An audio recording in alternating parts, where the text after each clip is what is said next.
apakah Natal memiliki signifikansi atau relasi dengan Injil? Karena ada orang yang tidak merayakan Natal dengan alasan tidak ada hubungannya dengan Injil, dengan alasan tidak ada kaitannya dengan karya-karya Kristus. Ini adalah keliru. Bapak Ibu, kita harus mengingat bahwa Natal itu selalu berkaitan dengan Injil. Ya, Natal di dalam Alkitab itu berkaitan dengan Injil. Tetapi dalam praktik kita memang seringkali merayakan Natal tanpa kaitan dengan Injil. Jadi itu dua hal yang berbeda. Ketika orang merayakan Natal lalu tidak mengaitkan dengan Injil, bukan berarti Natal tidak ada kaitan dengan Injil. Itu orang yang merayakan Natal tapi tidak paham makna Natal. Sehingga akhirnya ada orang menyimpulkan, karena ada praktek-praktek Natal, perayaan-perayaan Natal diisi dengan pesta pora dan mabuk-mabukan.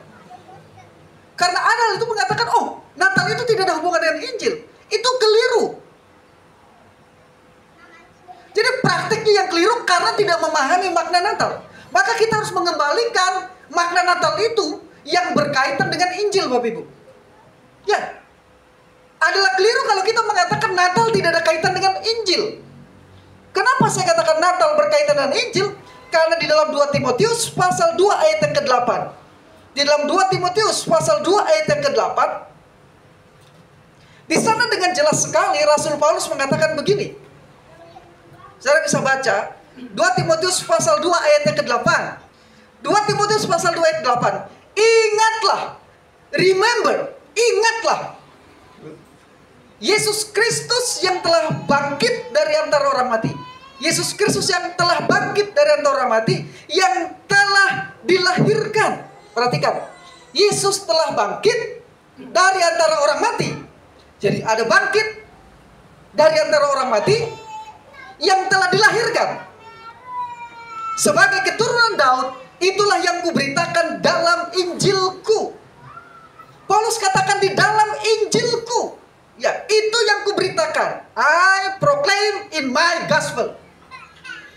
Jadi Injil yang Paulus beritakan itu berisi berita tentang Yesus telah bangkit dari kematian. Dia dilahirkan dari keturunan Daud. Itu Injilku. Berarti kalau kita balik urutannya, kelahiran, kehidupan, kematian, kebangkitan Kristus. Itu yang Paulus katakan, I proclaim my gospel. Itu yang kuberitakan di dalam Injilku. Itu yang kusampaikan, itu yang kusaksikan di dalam Injilku. Berarti kalau kita memahami Natal sebagai kelahiran Yesus, maka itu adalah bagian dari Injil. Ya, Natal adalah bagian dari Injil. Dan perayaan-perayaan Natal, kembali kepada definisi awal tadi, adalah pengingat bahwa Yesus Kristus adalah pemberian yang terbesar.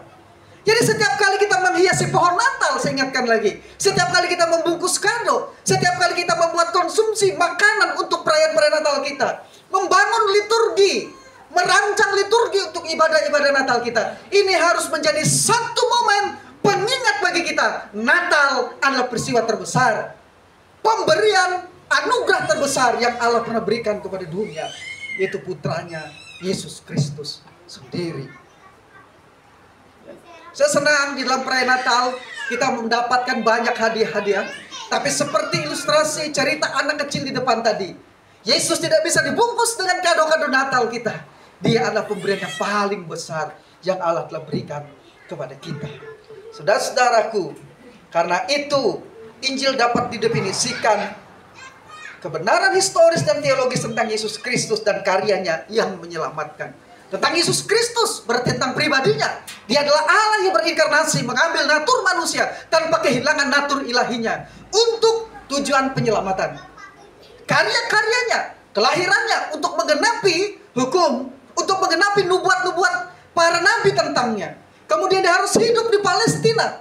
Itulah fakta historis yang tidak bisa dibantah. Namun makna teologisnya adalah bahwa melalui kehidupannya itu, dia menjalani kehidupan di bawah hukum Taurat dengan sempurna. Galatia pasal 4 ayat yang keempat. Yesus hidup di bawah hukum Taurat. Dan dia menjalankan hukum Taurat itu dengan sempurna, dikatakan. Dalam Alkitab, dalam salah satu terjemahan, Itu kata hipomonen adalah under the law, berada di bawah hukum Taurat. Jadi dia tunduk menjalani kehidupan di bawah hukum Taurat. Hanya satu tujuannya apa? Mengklaim hidup kekal. Dan klaim hidup kekal ini bukan untuknya, tetapi untuk kita yang percaya kepadanya. Karena orang bisa hidup kekal di bawah hukum Taurat apabila dia melakukan hukum Taurat dengan sempurna. Namun tidak ada manusia satupun pada faktanya yang dapat menggenapi hukum Taurat dengan sempurna. Bahkan Musa yang menerima hukum Taurat itu tidak dapat menggenapi hukum Taurat, tidak dapat melakukan hukum Taurat dengan sempurna. Jadi harus ada satu orang yang dapat melakukannya. Yesus Kristus mengerjakannya. Yesus berada di bawah hukum Taurat, hidup di Palestina di bawah hukum Taurat, dan dia telah menggenapinya dengan sempurna, dan dia mengklaim hidup yang kekal. Ya, hidup kekal itu dapat diberikan kepada manusia yang percaya kepadanya.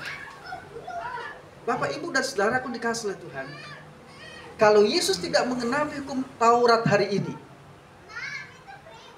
dengan sempurna, maka kita masih berada di bawah kutub hukum Taurat. Tetapi kebenaran Kristus yang dapat menjalani kebenaran hukum Taurat dengan sempurna, itu kemudian diperhitungkan kepada kita. Jadi tidak adanya kutub hukum Taurat yang dapat dituntut kepada kita, baik dari pihak penuntut manapun, termasuk dari setan sebagai pendakwa saudara-saudara kita, Bapak Ibu.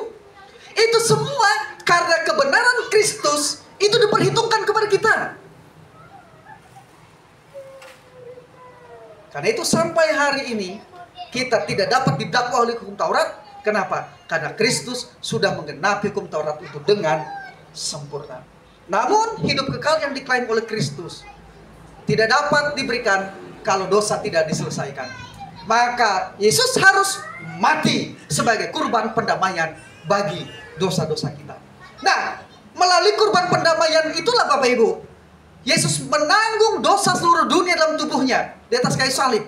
Di 2 Petrus pasal 2 ayat 24. Yesus Kristus telah memikul dosa kita dalam tubuhnya di kayu salib, supaya kita yang telah mati terhadap dosa hidup untuk kebenaran. Jadi dosa ditanggung oleh Yesus dalam tubuhnya. Waktu itu juga seketika murka Allah ditimpakan kepadanya dalam peristiwa kematian di atas kayu salib yang mengerikan itu.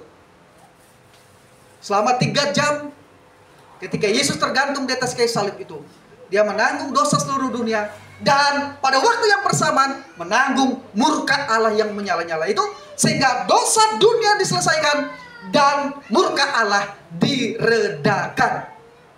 Ini yang disebut dengan the Great Atonement, karya pendamaian yang besar. Dengan menyelesaikan masalah dosa, sekarang ini Bapak Ibu, rintangan yang menghalangi manusia untuk dapat diselamatkan disingkirkan. Maka pendamaian itu berarti penyingkiran rintangan, yaitu dosa yang menjadi penghalang antara manusia dengan Allah, sehingga manusia sekarang yang tidak mungkin diselamatkan menjadi dimungkinkan untuk diselamatkan. Jadi ketika orang mendengarkan berita Injil, dia percaya kepada Yesus Kristus, dia diselamatkan, ya, dia akhirnya memiliki hidup yang kekal yang telah diklaim oleh Yesus bagi keselamatan kita. Sehingga Alkitab mengatakan kita tidak dapat lagi didakwa oleh hukum Taurat. Kamu tidak berada di bawah hukum Taurat, tetapi berada di dalam hukum Kristus. Galatia pasal yang ke-6 memberitahu kita ayat yang kedua. Bertolong-tolongan menanggung bebanmu, demikianlah kamu memenuhi hukum Kristus. Kita hari ini berada di bawah hukum Kristus. Jadi tidak ada yang tidak diselesaikan oleh Kristus melalui peristiwa Natal. Jadi kalau orang mengatakan Natal tidak ada hubungannya dengan Injil, orang itu kurang berselancar membaca Alkitab.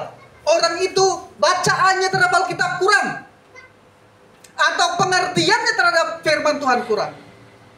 Karena Paulus mengatakan Injilku adalah peristiwa tentang Kristus yang bangkit, yang telah mati dan telah dilahirkan.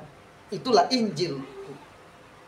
Jadi Injil adalah peristiwa historis dan teologis tentang Kristus dan karya-karyanya, mulai dari kelahirannya di Bethlehem, kehidupannya di Palestina, kematiannya dengan cara disalibkan di bawah pemerintahan Pontius Pilatus, dan pada hari yang ketiga dia dibangkitkan dari antara orang mati untuk pembenaran kita. Memiliki makna historis dan teologis. Itulah Injil yang kuberitakan. Jadi kalau orang mengatakan saya tidak merayakan Natal karena tidak ada hubungannya dengan Injil, pagi hari ini saudara sudah mendengar firman Tuhan. Natal sangat berkaitan dengan Injil, karena Natal adalah pengingat bagi kita tentang besarnya kasih Allah bagi kita. Tidak ada kehidupan, tidak ada kematian, tidak ada kebangkitan kalau tidak ada kelahiran. Yesus lahir untuk menjadi juru selamat kita, dan itu adalah pemberian terbesar dari Allah bagi kita.